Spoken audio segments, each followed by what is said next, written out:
আর কয়েক মাস পর শুরু হচ্ছে আমিরাত প্রবাসীদের ছুটির মৌসুম। রমজানের আগে ঈদুল আজহা পর্যন্ত এই সময়টা দেশে যাওয়ার উপযুক্ত সময় হিসেবে দেখেন তারা। কিন্তু প্রতি বছরের মতো এবারও কি বাড়বে টিকিটের দাম, এই নিয়ে দুশ্চিন্তায় সাধারণ প্রবাসীরা। যারা বাংলাদেশে রয়েছেন, আপনাদের জন্য যত সুযোগ সুবিধা আমাদের পক্ষ থেকে আমরা দিতে পারি সবকিছু ইনশাআল্লাহ চেষ্টা করব।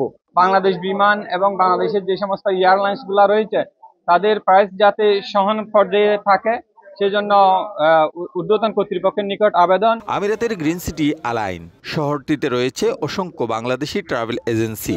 বাংলাদেশের ট্যুরিস্ট ভিসা বন্ধ থাকায় তাদের ভরসা শুধু টিকিট বিক্রি। শীতকাল, রমজান, ঈদ এই মৌসুমে ভালো ব্যবসার আশায় থাকেন তারা। কিন্তু দেশীয় এয়ারলাইন্সগুলোর টিকিটের দাম বেড়ে যাওয়ায় কমে গেছে চাহিদা।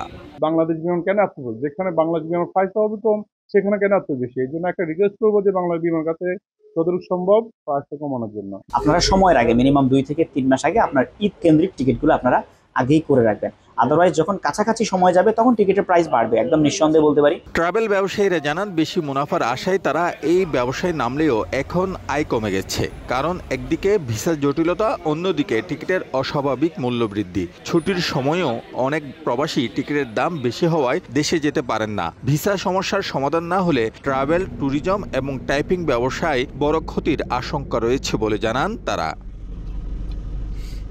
শিবলি আল সাদিক, সময় সংবাদ, সংযুক্ত আরব আমিরাত।